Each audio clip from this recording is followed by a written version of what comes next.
Hi guys, welcome back once again. Advice for today is huwag nyo isipin ang kinabukasan, ang isipin nyo ay ngayon. Kasi mas importante ang kakainin nyo ngayon kaysa sa susunod na araw. Sagipin nyo ang kakainin nyo ngayong araw, huwag nyo na isipin ang bukas kasi ang sasagot niyan ang ating mga Diyos, lalo na ang Diyos Ama, Diyos Anak at Diyos Espiritu Santo. Humiling ka lang sa pangalan ng ating Diyos Anak na si Jesus Christ, tsak na tsak, bibigyan ka niya, tsak na tsak, papatnubayan ka na ating Diyos Espiritu Santo, at tsak na tsak, lahat ng kahilingan mo ay tutuparin ng ating Diyos Amang makapangyarihan sa lahat. Ang Diyos Ama ang siyang gumagabay at mapatnubay sa atin, sa mga taong alam natin na nalulugmok na sa kasamaan at depression at problema. Kung ikaw may taong malubhang may depression, problema, lumapit lang po tayo. Huwag po tayong umiyang lumapit sa ating Diyos Ama, Diyos Anak at Diyos Espiritu Santo.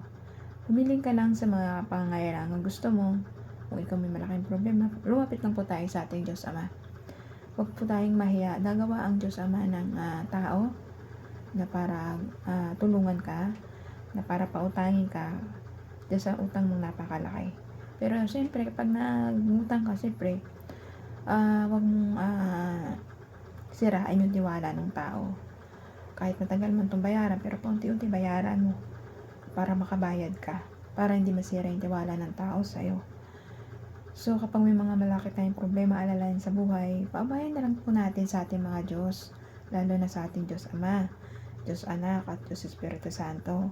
Huwag po tayong mayang lumapit kasi sila lang po ang makakatulong sa atin. Kung minsan, tatanggihan pa tayo ng mga tao, kahit kamag-anak natin, hindi tayo papautangin, di ba? Pero kapag sa Diyos tayo lumapit, tsak na tsak, gagawa siya ng paraan para matulungan kayo sa mga problema mo at alalahanin mo sa buhay. Sabi nga ng ating Diyos Anak sa kanyang mga advice o payo o message, huwag po nating alalahanin ang bukas. Ngayon natin isipin ang kakainin natin, ang mga problema natin. Huwag tayo masyadong isip para hindi tayo mag-alala na masyado at magkaroon ng problema sa ating pag-iisip. Kasi yung mga alalahanin natin, sila lang yung nagdudulot ng kapahamakan, kaya tayo ma-depression.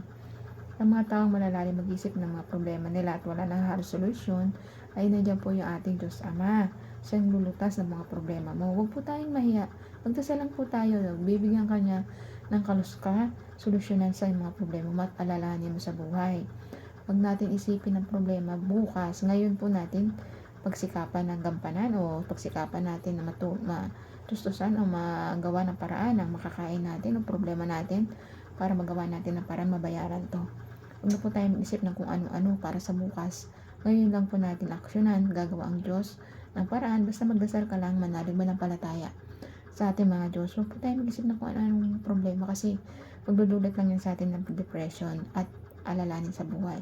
Mag-iisip tayo at magkakasakit tayo ng mga dahil sa pag-iisip natin hindi maganda.